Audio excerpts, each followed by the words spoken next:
Brian Shaffer was not the kind of man people imagined would simply vanish without a trace. At 27 years old, he was handsome, tall, and full of charm, with an easy smile that made strangers feel like they had known him for years. He was in his second year at Ohio State University's College of Medicine, pursuing a dream he'd carried since he was a boy, to become a doctor, just like the ones who had cared for his mother during her long struggle with illness. Born on February 25, 1979, in Pickerington, Ohio, Brian grew up in a household that was warm, if not without its difficulties. His parents, Randy and Renee, adored their two sons Brian and his younger brother Derek. The family lived a modest but comfortable life in the suburbs, and both boys were raised with values of hard work, education, and kindness. Neighbors recalled Brian as the kind of child who always wanted to include others in games, who could make anyone laugh, and who had a quiet determination beneath his playful exterior. As Brian grew older, it became clear that he was gifted academically, but what set him apart was his personality. He wasn't the stereotypical bookworm. Instead, he was sociable, adventurous, and often found at the center of any gathering. In high school, he balanced sports with music, studies with friendships. He played guitar in his free time, dreaming occasionally of being in a band, yet he never abandoned the idea of practicing medicine. His parents encouraged both sides of his personality, his artistic flair, and his scientific curiosity. The bond with his mother, Renee, was particularly strong. She was a gentle woman who had spent years battling melanodysplastia, a rare blood disorder. Throughout Brian's teenage years and into adulthood, he watched her face pain and uncertainty with courage. That experience, more than anything, solidified his desire to go into medicine. He wanted to heal, to comfort, to give people like his mother more time with their families. By 2004, Brian had earned his bachelor's degree in microbiology and was accepted into Ohio State's College of Medicine. It was a proud moment for his family. Friends said that although Brian worked hard, he never lost his sense of humor or his ability to light up a room. He had a mischievous grin, the kind that suggested he knew a joke you hadn't heard yet, and he often used it to lift others when the stress of exams weighed them down. But beneath that charisma, there were shadows forming. In March 2006, just 3 weeks before he disappeared, Brian's world was shaken by tragedy. His mother, Renee, passed away after her long illness. Losing her devastated him. To friends, and to his girlfriend, Alexis Wagoner, he appeared strong, trying to keep up with classes and responsibilities, but privately he confided how deeply the loss affected him. Alexis was more than just a girlfriend. She was someone Brian envisioned a future with.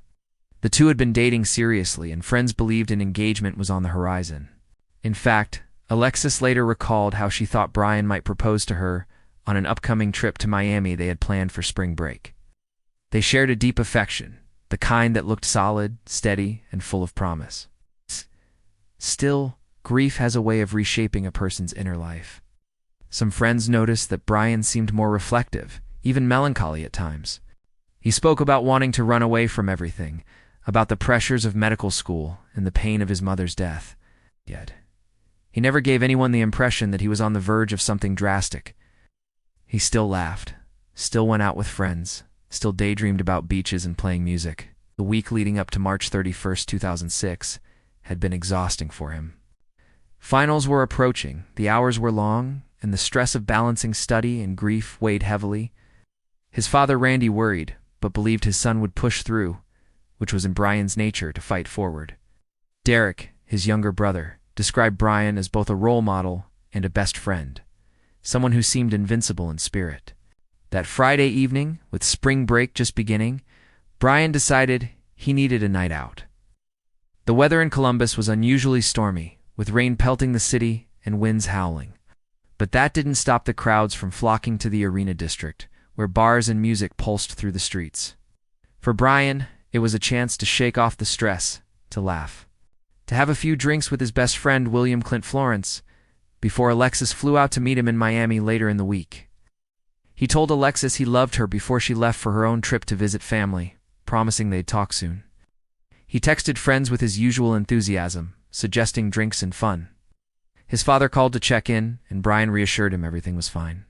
There was no sense of finality in any of his words, no hint that these might be the last conversations anyone would ever have with him. Around 9 p.m., Brian met Clint at a bar near campus. The two had been close since college, often sharing nights out filled with laughter and inside jokes. Later, they were joined by Clint's friend, Meredith Reed, who offered them a ride downtown. Their destination: the Ugly Tuna Saloon, a bar tucked into the South Campus Gateway complex. It was a popular spot for students, known for its music, its energy, and its late-night chaos. For Brian, it was supposed to be just another night, a chance to unwind. Yet it would become the last time anyone could say for certain where he was. The events of that night, captured in grainy surveillance footage and in the fragments of memory from friends, would soon spiral into one of the most baffling missing person cases in modern American history. Before the clock struck midnight, Brian Shaffer would step into the Ugly Tuna Saloon. And according to every piece of evidence investigators would later review, he never came out again. The night of March 31, 2006, started like countless others in Columbus, Ohio. Students were buzzing with excitement. The long grind of exams had ended, and spring break had finally arrived. The city's arena district was alive with music, neon lights, and the laughter of young people eager to celebrate. For Brian Shaffer, this night was meant to be a release. It had been a punishing few weeks, long study sessions, mounting fatigue, and the lingering grief from his mother's death. He wasn't a reckless drinker, nor was he known for wild behavior. But like anyone in their 20s, he enjoyed unwinding with friends. That evening, he met his close friend Clint Florence at a local bar near campus. The two men began their night modestly, just a couple of drinks, catching up, talking about spring break plans. They laughed, traded stories, and Brian seemed in good spirits. Later, Clint's friend Meredith Reed joined them, offering a ride downtown so the group could continue their night at the more lively venues. Their destination was the Ugly Tuna Saloon, a bar located on the second floor of the South Campus Gateway complex. It was a popular spot, known for its live music and packed dance floor. For students at Ohio State, it was a familiar place to kick off a night of drinking and dancing. By the time the trio arrived at the Ugly Tuna, it was around 9:45 p.m. Security cameras captured them ascending the escalator that led to the entrance. Brian looked relaxed, chatting with Clint and Meredith as they made their way inside. Over the next few hours, the group bar hopped their way through the district, visiting several bars before circling back to the Ugly Tuna close to 1 o'clock a.m. They were in high spirits, though the alcohol was beginning to weigh on them. Friends recalled Brian as being slightly tipsy, but still coherent, smiling, joking, and enjoying the night. Inside the Ugly Tuna, the atmosphere was loud and chaotic. Strobe lights flashed across the dance floor, music pounded through the speakers, and hundreds of college students filled the space with laughter, shouting, and dancing. The bar was crowded that night, shoulder to shoulder in places, with bartenders working non-stop to pour drinks. Surveillance footage shows Brian at the bar, chatting with Clint and Meredith. At one point, he stepped outside with them and then returned. Later, around 1:55 a.m., the camera captured Brian at the top of the escalator, just outside the entrance, speaking briefly with two young women. His body language seemed relaxed, friendly. After a few minutes of conversation, he turned back toward the entrance and walked into the bar again. That was the last time Brian Shaffer was ever seen. The security cameras that night were crucial. Positioned outside the entrance, they recorded everyone going in and out of the bar. The footage showed Brian entering, but there was no footage of him leaving. Not once. Not at 2 a.m., not at closing time, not at any moment in the early morning hours. His friends assumed he had slipped out without them, maybe caught a ride, maybe walked home. But when they tried to call him later, there was no answer.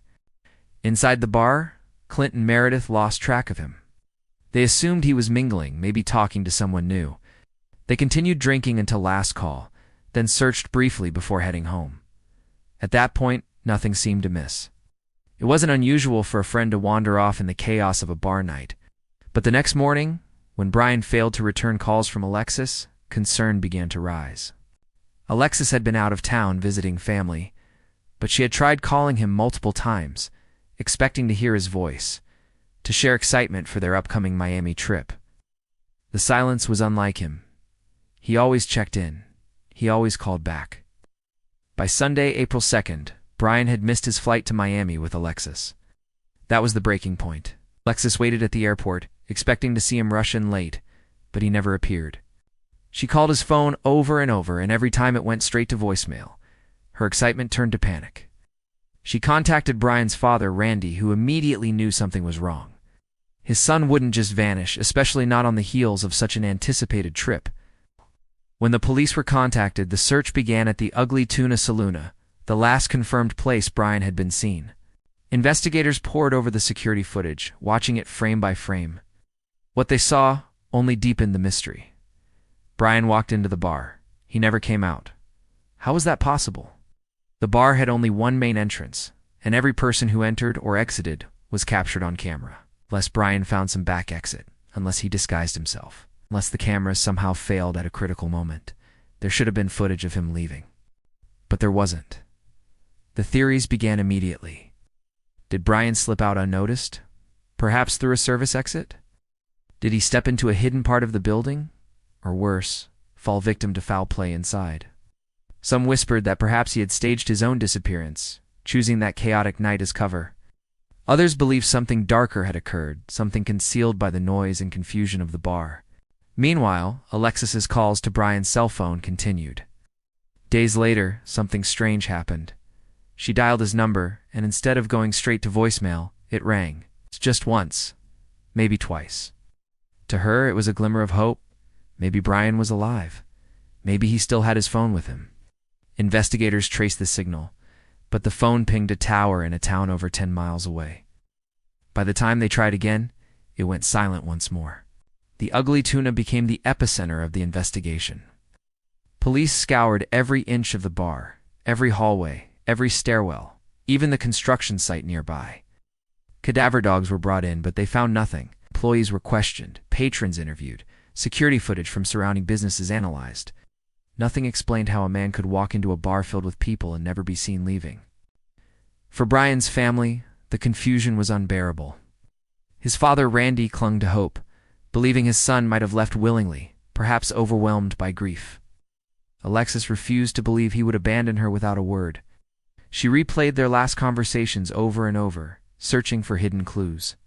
Derek, his brother, tried to stay strong, but admitted later that the silence tore at him daily.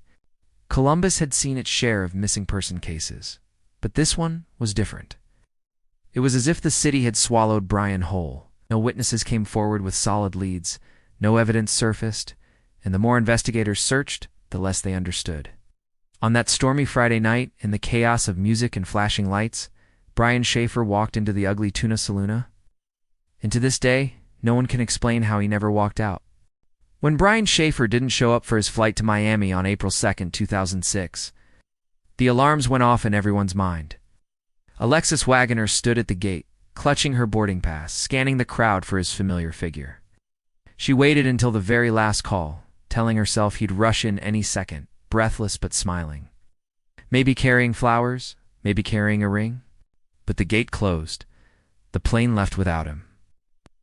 And Alexis knew something was wrong. Her first calls went to his voicemail, and then to his father, Randy. Within hours, the family contacted the Columbus Police Department. A missing persons report was filed, and the city's machinery for such cases creaked into motion. At first, some officers wondered if Brian had simply taken off on his own. After all, he was a grown man, under enormous stress, grieving the recent death of his mother. It wasn't unheard of for someone in his position to want to escape, even if just temporarily. But Randy insisted. Brian would never just vanish without telling someone. He had responsibilities, a family who loved him, a girlfriend he adored. He was about to go on vacation. Why disappear the very night before? The police began with the obvious, the Ugly Tuna Saloon. It was the last confirmed place Brian had been seen. They spoke with staff, checked every corner of the bar, and even searched nearby construction zones. The bar's manager walked them through service areas, maintenance rooms, stairwells. Could Brian have slipped out through an emergency exit? Could he have fallen into the construction pit outside? Cadaver dogs were brought in to sniff the area, but they found nothing. There was no trace of Brian's scent leading away from the bar. The strangest detail remained the surveillance footage. Investigators replayed it over and over. At 1:55 a.m., Brian appeared at the top of the escalator, chatting briefly with two young women before heading back inside. From that moment on, he was gone. Every other person who entered or exited the bar that night was accounted for on camera, except Brian. Could he have disguised himself? Police looked carefully at every tall male figure leaving the bar, studying hats, hoodies, body shapes. None of them matched Brian. The theory that he slipped past the cameras seemed unlikely. The bar had only one main entrance, and both escalators were covered by surveillance. Meanwhile, detectives interviewed Clint Florence and Meredith Reed. Clint was defensive, annoyed at the questions, but insisted he knew nothing, said they had all been drinking heavily, and at some point he and Meredith couldn't find Brian. They searched briefly, assumed he'd left with someone else, and went home. Meredith corroborated his story. Lexis, heartbroken and desperate, gave her own testimony. She described their relationship, the plans for Miami, her certainty that Brian wouldn't just abandon her. When asked if Brian had seemed troubled, she admitted he had been grieving, but insisted he wasn't the type to run away. In fact, she believed he had been planning to propose. Over the next few days, the search widened. Flyers were printed with Brian's smiling face and distributed across Columbus. His description was broadcast on local news. 6'2", brown hair, hazel eyes, wearing jeans, a green polo shirt, and Adidas sneakers. Volunteers canvassed the area, knocking on doors, asking questions. Police checked hospitals, shelters, morgues. No one fitting Brian's description had been admitted. No unidentified bodies matched. It was as if he had vanished into thin air. The Shaffer family was relentless. Randy called the police daily, urging them to pursue every lead. Derek, Brian's younger brother, tried to remain strong, but he confessed later that the silence was unbearable. They would dial Brian's number at night, praying to hear his voice, hoping for even a single ring. And then a strange thing happened. On September 8, 2006, 5 months after his disappearance, Lexis dialed Brian's phone again. For the first time in months, it rang. Not voicemail, not silence. It rang 3 times. Her heart raced. Could he still be alive? Could he have kept his phone hidden? She called again and again, but each time it went straight to voicemail. Investigators traced the signal. It pinged a cell tower in Hilliard, Ohio, about 14 miles northwest of Columbus. A dead end. Some experts suggested it might have been a glitch in the cellular network. Others believed the phone really had been on, if only for a moment. The mystery deepened. Meanwhile, speculation spread like wildfire. Was Brian hiding? Had he staged his disappearance? Or had someone harmed him inside the ugly tuna, concealing his body in a place police had failed to check? Rumors swirled about the construction site next door. Workers insisted there was no way a body could have remained hidden that long. Police scoured dumpsters, drains, crawl spaces, nothing. As weeks turned into months, the case grew colder. Every lead fizzled. Friends who had celebrated with Brian that night gave interviews repeating the same details over and over. Some members of the community grew suspicious of Clint, who refused to take a polygraph test, though legally he wasn't obligated to. Why, people wondered, would a best friend decline if he had nothing to hide? The Shaffer family's pain only deepened. Randy spent countless hours driving through neighborhoods, checking abandoned buildings, handing out flyers. He couldn't accept that his son had just vanished. Derek, though quieter, carried the same burden. For Alexis, it was a torment she couldn't escape. She left Brian's voicemail messages even months later, saying she loved him, saying she would never give up. To her, the possibility that he had been taken against his will seemed the only explanation. The idea that he would walk away willingly was unthinkable. The Columbus Police Department admitted their frustration. The case had no physical evidence, no crime scene, no body. It was a riddle. Investigators described it as one of the most baffling disappearances they had ever faced. By the end of 2006, Brian Shaffer's face was everywhere on missing person flyers. In newspaper articles, on television reports, yet there were no credible sightings. No one had seen him alive since that night. The image of him smiling on camera outside the ugly tuna became frozen in time, the last known proof of his existence. And still, the question remained. How could a man walk into a crowded bar, a place filled with people, cameras, and lights, and never walk out again? When a man walks into a bar and never walks out again, explanations are demanded. Yet in Brian Shaffer's case, every explanation seemed to collapse under scrutiny. With no physical evidence, no clear witnesses, and no sightings, speculation became the only thing people had left.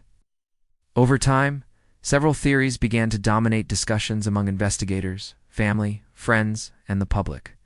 Theory 1. Brian left voluntarily. The first, and perhaps simplest theory, was that Brian walked away from his life. Some detectives suggested he might have felt crushed under the weight of his grief, medical school, and expectations. After all, he had recently lost his mother, a devastating blow. Perhaps, they speculated, he wanted to escape, to start over somewhere far away. There were even rumors that Brian had long dreamed of running away to a tropical island, maybe Mexico, maybe somewhere in the Caribbean, where he could play music on a beach and live free of obligations. Friends recalled him joking about leaving everything behind, trading textbooks for a guitar. But the theory faltered under closer inspection. If Brian had truly planned to vanish, why that night? Why leave without telling Alexis, whom he loved deeply and may have planned to marry? Why leave behind his father and brother, who were already shattered by the loss of Renee? And most importantly, how would he have managed to escape unnoticed? The bar's cameras should have caught him leaving, disguised or not. His finances were also unremarkable. No unusual withdrawals, no hidden accounts. He hadn't packed or left notes behind. For Randy, this theory was unthinkable. His son was devoted to family. Yes, he was grieving. Yes, he felt stress. But abandoning everyone who loved him? It wasn't in his nature. Theory 2. Foul play inside the bar. Another darker theory was that Brian never left the Ugly Tuna because something happened to him inside. The bar was crowded, the music deafening. Could someone have harmed Brian, either intentionally or by accident? A fight gone wrong? A fatal injury? A cover-up? Perhaps his body had been hidden somewhere within the building, smuggled out later without anyone noticing. Supporters of this theory pointed to the surveillance blind spots. While the main escalators were covered, there were a few areas the cameras didn't capture: hallways, leading to service exits, construction zones nearby. Could someone have taken advantage of those gaps? Skeptics, however, argued that hiding a body in such a public place would have been nearly impossible. The bar closed at 2:30 a.m. Employees cleaned up. Workers came in the next day. If Brian had died inside, surely someone would have discovered him. And when police searched thoroughly, including with cadaver dogs, they found nothing. Still, whispers lingered. Some pointed fingers at bar employees, wondering if one of them had reason to hide something. Others wondered about Clint. Why had he refused to take a polygraph test? What did he know that he wasn't saying? The theory remained tantalizing but unproven. Theory 3. An accident in the construction site at the time of Brian's disappearance. The South Campus Gateway complex was undergoing heavy construction. Just outside the Ugly Tuna were scaffolds, pits, and debris. Some theorized that Brian, intoxicated and disoriented, might have stumbled into the construction zone and suffered a fatal accident. Perhaps he fell into machinery or into a space where his body was overlooked. On the surface, this seemed plausible. After all, alcohol impaired judgment. He could have slipped away unnoticed and wandered outside. But again, searches contradicted this. Investigators scoured the site. Workers insisted there was no place a body could have gone without being found quickly. Construction continued for months after his disappearance. No human remains ever surfaced. Theory 4. Abduction. Another chilling possibility was that Brian had been abducted after leaving the bar. Could someone have lured him away? Could he have stepped outside with a stranger only to be taken against his will? Some believed organized crime or human trafficking could be involved, though there was no evidence of such activity in the area that night. Others suggested a personal motive: a stalker, perhaps, or someone holding a grudge. But the major flaw remained the cameras. There was no footage of Brian leaving. For him to have been abducted, he would have had to exit unnoticed, which the surveillance made seem impossible. Theory 5. Suicide. Though less discussed publicly, some quietly considered the possibility of suicide. Brian had been grieving deeply, and grief can manifest in hidden ways. Perhaps he sought an escape not in another city, but in death. Yet this theory lacked substance. It made plans for the future, both with Alexis and with school. He was excited about the Miami trip. His conversations with friends that night showed no signs of despair. Again, there was no body. Lingering mysteries, the strangeness of the case only deepened as time went on. Why did Brian's phone ring months after he disappeared? Why did Clint refuse a polygraph test? Why had no trace of Brian ever been found? Not a wallet, not a single piece of evidence. Some amateur sleuths believed the answer was hidden in the footage itself. They analyzed frame by frame, suggesting shadows or figures that might have been Brian. Others constructed elaborate theories involving secret tunnels, conspiracies, or hidden exits. None were ever proven. For Alexis, every theory was torture. If he had left willingly, why hadn't he said goodbye? If he had been harmed, why hadn't anyone come forward? She clung to the idea that he was still alive, somewhere waiting to be found. For Randy, the possibilities circled endlessly in his mind. He wanted to believe his son had simply chosen a new path, but his heart feared something far worse. And for Derek, the uncertainty was unbearable. He admitted later that he sometimes wished for closure, even if the truth was grim. Knowing was worse than anything else. By the end of the first year, Brian's disappearance had become one of the most haunting mysteries in Ohio's history. Every theory raised more questions than answers. Every answer led back to the same chilling truth. Brian Shaffer walked into the Ugly Tuna Saloon on March 31, 2006. No one knows how or if he ever walked out. When the sun rose on the morning of April 1, 2006, Columbus was just beginning to shake off the haze of a long Friday night. For most, the day carried the harmless aftertaste of hangovers and half-remembered conversations. But for the Shaffer family, it carried a growing, gnawing terror. Brian had not come home. At first, friends and family reassured themselves that maybe he had simply stayed over with someone. Maybe he had fallen asleep on a couch. Maybe he was still out celebrating the night away. After all, Brian was 27 years old, a medical student under intense stress. One more night of freedom before the grind of exams wasn't unthinkable. But by mid-afternoon, when his phone still went unanswered, the worry began to harden into fear. By evening, Brian's father, Randy, placed a call to the Columbus Police Department. His son, he explained, had gone out drinking with friends at the Ugly Tuna Saloon, a bar in the Gateway complex near Ohio State University, and had never come home. Randy's voice carried both urgency and restraint, the hope that this was just a misunderstanding, paired with the quiet dread that something far more sinister had taken place. Detectives from the Missing Persons Unit were assigned the case almost immediately. Any disappearances, the first 48 hours are crucial. In Brian's case, the urgency was heightened by how abruptly he had seemed to vanish. The bar that swallowed him, the first stop for investigators, was the Ugly Tuna Saloon itself. The bar was located on the second floor of the Gateway, a bustling complex of restaurants, shops, and entertainment venues. To get to the entrance, patrons rode an escalator up from street level, stepping off into the glow of neon lights and the thrum of music. Detectives interviewed bar staff, asking if anyone had seen Brian leave. Several remembered him being inside that night. None could recall him walking out. The security cameras, they were told, might provide more definitive answers. When investigators obtained the footage, they were stunned. At around 1:15 a.m., Brian was clearly visible entering the bar with his friends. Later in the night, cameras showed him standing near the escalator, talking with two young women. He appeared calm, even smiling, before eventually turning back toward the bar's entrance. And then nothing. The cameras captured everyone leaving the Ugly Tuna Saloon that night. Every friend, every stranger. But Brian never reappeared. It was as though he had simply dissolved into the noise and lights of the bar. Questioning the friends, investigators turned their attention to those who had been with Brian that evening. His friend William Clint Florence explained that the two had started the night together, hitting several bars before ending up at the Ugly Tuna. Clint admitted that he left the bar without Brian, assuming his friend had decided to go home or continue elsewhere. Another acquaintance, Meredith Reed, had given the two a ride earlier in the night. She confirmed she last saw Brian heading back inside the bar around 2:00 a.m. The police pressed Clint for details. Why hadn't he waited for Brian? Why hadn't he checked in with him before leaving? His answers were defensive, even evasive. He claimed he assumed Brian was fine, and that it wasn't unusual for friends to separate during a night out. But detectives couldn't shake the sense that he knew more than he was admitting. When asked to take a polygraph test, Clint refused. Meredith, by contrast, complied and passed without issue. The refusal only deepened suspicion around Clint, though legally it was not enough to implicate him in any wrongdoing.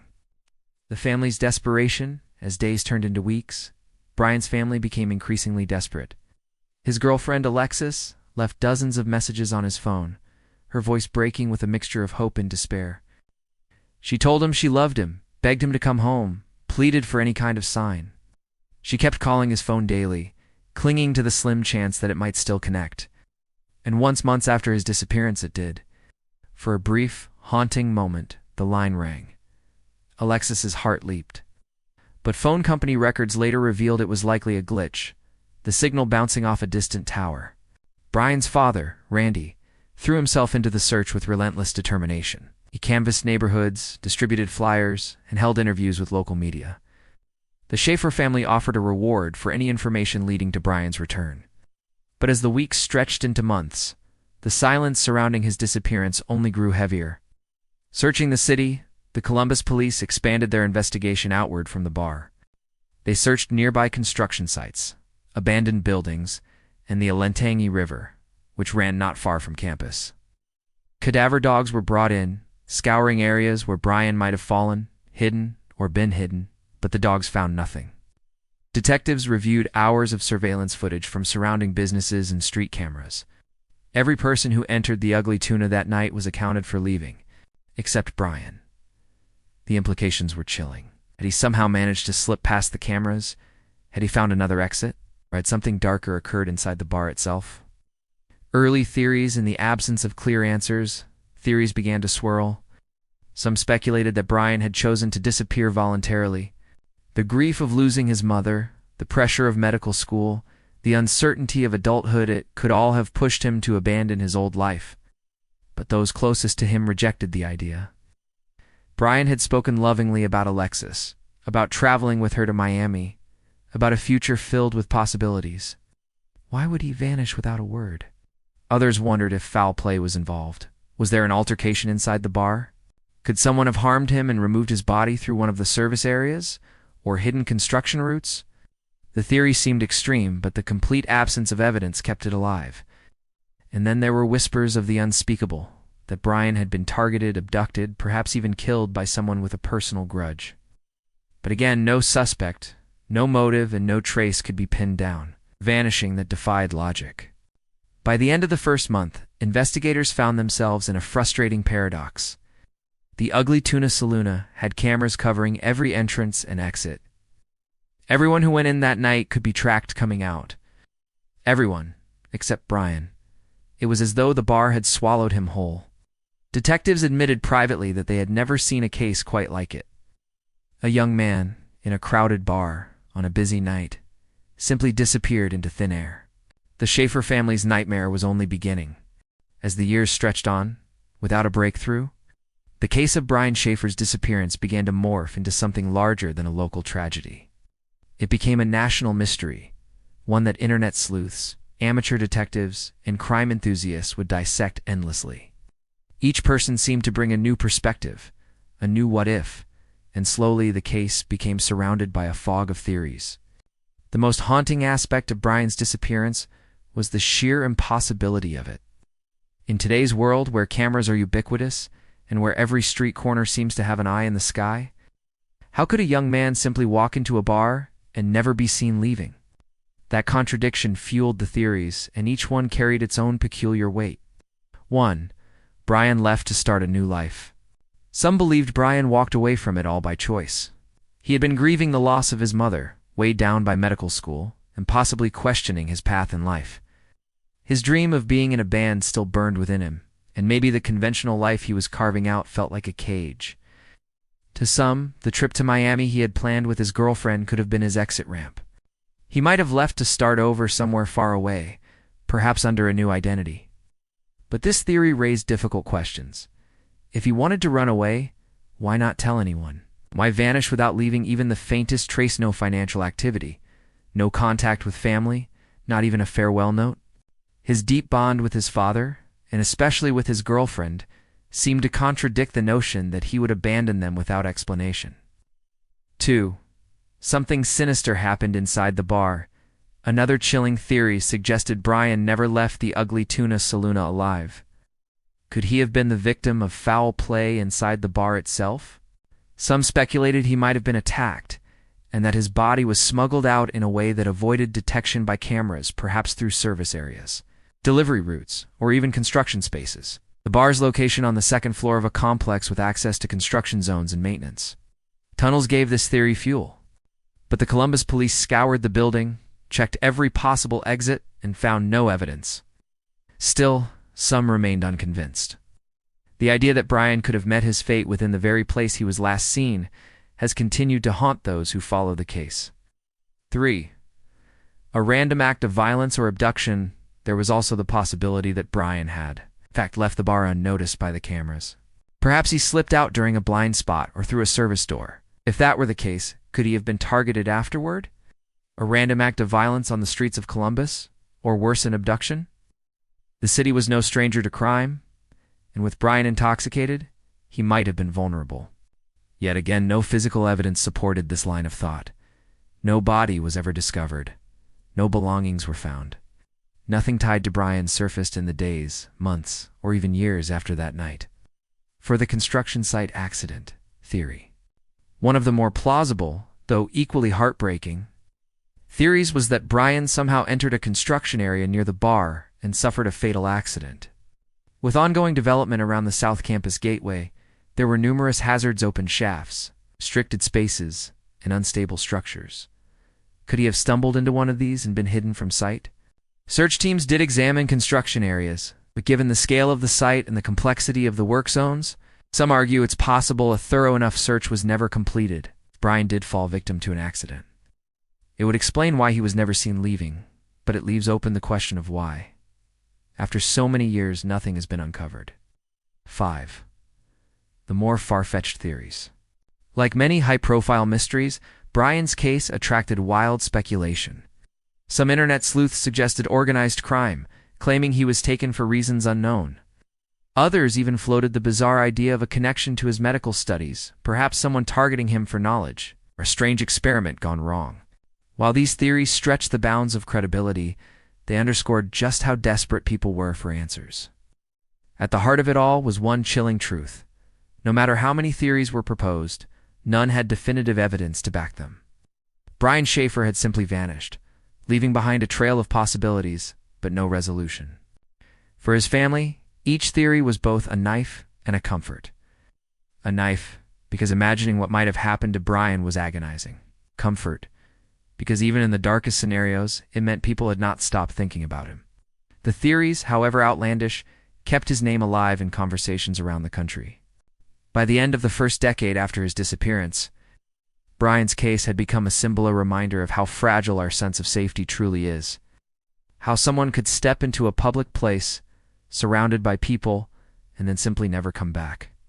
While detectives struggled with the vanishing point inside the ugly tuna saloona, Brian's father, Randy Shaffer, began his own tireless quest. Randy was not the type to sit and wait for answers. He drove across Ohio, stapling posters of Brian to telephone poles, visiting truck stops, and speaking to anyone who might have seen his son. His car became a traveling billboard of hope and desperation, filled with stacks of flyers, rolls of tape, and maps with highlighted routes. To Randy, the disappearance was not a mystery, it was a wound. Every morning he woke with the same crushing thought. Where is my boy? Worked long hours and then spent his nights on search missions, often with Brian's younger brother Derek by his side. The family dynamic had already been shaken by the passing of Brian's mother, just weeks before his disappearance, and now it felt as if the world was determined to dismantle them piece by piece. Friends of the family described Randy as a man holding on to hope with both hands, even as that hope grew heavier with time. He organized candlelight vigils on anniversaries of Brian's disappearance, inviting neighbors, coworkers, and complete strangers to stand with him. For Randy, these gatherings were more than ceremonies. They were reminders to the world that Brian's story was not over, and that silence could not be the final chapter. A family haunted by the unknown. Derek, Brian's younger brother, lived under the shadow of absence. He tried to move forward with his own life, getting married and starting a family. But Brian's disappearance remained an unspoken presence at every holiday dinner and family gathering. There was always one seat unfilled, one name not crossed off the Christmas list. For Derek, grief was complicated. It wasn't the grief of finality, it was the grief of uncertainty. Unlike death, where rituals provide closure, a disappearance offers only endless questions. Should he still talk about Brian in the present tense? Should he hope, or should he prepare himself for the worst? Those questions followed him into every quiet moment, like ghosts he could not banish. And then tragedy struck again. In September 2008, 2 years after Brian vanished, Randy was out in his yard in Baltimore, Ohio, cleaning up storm debris. A fallen tree branch struck him fatally. Just like that, the family lost another pillar. The chilling message, Randy's sudden death, was devastating on its own, but what followed unsettled both family and investigators. After his passing, a cryptic post appeared on the Find Brian Shaffer online forum. The message, sent anonymously, claimed that Brian was alive in the U.S. Virgin Islands. At first, the post fueled a brief surge of hope. Maybe Brian had run away. Maybe he was starting over somewhere warm, free from his troubles. But investigators quickly traced the IP address of the message. It came not from an island paradise, but from Franklin County, Ohio, right near Columbus. The lead evaporated, leaving only the bitter taste of cruel deception. Someone, it seemed, had exploited the family's pain for attention. A circle that never closed. By the late 2000s, the case had grown cold. The ugly tuna saloon eventually shut its doors, but the mystery remained embedded in its history. Randy's death meant that the loudest voice, demanding answers, was gone. Derek, though quieter, still carried the weight of the mystery. For him, each passing year without Brian was like being asked to live inside a question mark. What haunted the family most was not knowing how to grieve. Brian's friends, too, felt stuck in limbo, able to fully let go, unable to fully move on. Alexis, Brian's girlfriend, who once dreamed of marrying him, carried her own silent ache. She eventually moved forward with her life, but she never received the one thing she wanted most: an answer. In interviews, she admitted she still sometimes dialed Brian's number just to hear his voicemail. It was her way of pretending, for a few seconds, that he might pick up, that his voice might return. But the call always ended the same way, in silence. The mystery that became a legacy by the time a decade had passed. Brian Shaffer's case had become more than a local mystery. It was part of the cultural fabric of American true crime. It was discussed on television programs, featured in podcasts, and dissected endlessly on online forums. Every retelling kept his memory alive, but every retelling also reopened wounds for those who had known him. For the Shaffer family, the legacy was not just the unsolved case, but the reminder of what was taken: a son, a brother, a future. Randy never got his answer. Derek was left with the responsibility of carrying the family name forward, all while wondering if Brian's face might one day appear in a crowd, older but still recognizable. The case remained open, but time itself had become the cruelest adversary. Witnesses' memories faded, leads dried up, yet the absence never lost its sharpness. Years passed, and the mystery of Brian Shaffer's disappearance became more than just a cold case. It turned into a haunting legacy, one that followed his family, friends, and even the city of Columbus like a shadow that would never fully fade. Every anniversary of that night, local media outlets revisited the case. Reporters would rehash the same grainy footage from the ugly tuna saloon. The final image of Brian smiling at the entrance before stepping inside, an image that now felt like a ghost frozen in time. For the public, it was a chilling reminder of how someone could vanish in plain sight, leaving behind no trail, no explanation, and no closure. For Brian's loved ones, the anniversaries were painful markers of time. Alexis, his girlfriend, who had once believed in her heart that he would return, began to accept that the man she loved was truly gone. But her grief never lost its sharp edge. She often spoke about how she would dream of him, hear his laugh in crowded rooms, or feel as though he were still somehow alive, reaching out from just beyond her grasp. Randy Shaffer, Brian's father, bore the heaviest burden. After losing his wife, He had clung to the hope that his son would return to help rebuild their broken family. Instead, Randy was left alone, trapped in the labyrinth of unanswered questions. He spent countless hours posting flyers, calling detectives, and even hiring private investigators when official leads ran dry. Each effort brought him back to the same wall of silence, as though the earth itself had swallowed Brian whole. The case gained traction on true crime forums, blogs, and eventually podcasts, as the internet age gave ordinary people the tools to analyze and speculate. Armchair detectives dissected every detail of the surveillance footage, zooming in on faces, studying timestamps, and crafting elaborate theories. Some believed the answer was right in front of everyone, that someone close to Brian knew more than they had said. Others argued that his disappearance had to be the result of a freak accident, a one-in-a-million scenario. The speculation only fueled the legend of the case, ensuring it would never be forgotten. Columbus police, for their part, kept the file open. Detectives admitted in interviews that Brian's case was unlike anything they had ever seen. Cases usually left trails, phone records, bank transactions, witnesses who slipped up. But Brian had left nothing. His cell phone had gone silent, his credit cards were never used, and no one had seen him since that night. It was as if he had ceased to exist the moment he walked into the bar. Over time, the ugly tuna saloon itself became a macabre landmark. True crime enthusiasts would visit the location, staring at the entrance captured in the infamous video, and wonder how such a disappearance could happen in a place filled with people, cameras, and lights. The bar eventually closed in 2018, but the building still carried the weight of its eerie history. For those who loved Brian, the closing of the Ugly Tuna did not erase the memories. If anything, it made the case feel more like a ghost story. The building was still there, but the laughter, the music, the neon lights, the life that had surrounded Brian's final moments were gone. What remained was silence, an empty shell that seemed to mirror the emptiness left in his family's hearts. To this day, Brian Shaffer's disappearance stands as one of the most baffling mysteries in modern America. It is not just a story about a man who went missing. It is a story about how life can shift in an instant, how certainty can crumble into endless doubt, and how grief can harden into an unending search for answers. And perhaps most haunting of all is the image that lingers in everyone's mind. Brian Shaffer, smiling as he walked into the bar, unaware that this would be the last time the world would ever see him. Even now, more than a decade later, the disappearance of Brian Shaffer continues to haunt not only those who knew him, but also strangers who have come across his story. His case has been profiled on countless true crime programs, documentaries, and online forums, yet the truth remains stubbornly out of reach. Theories persist, but none provide a definitive answer. Did Brian slip out of the bar unnoticed and meet with foul play in the streets of Columbus? Was he lured away by someone he trusted?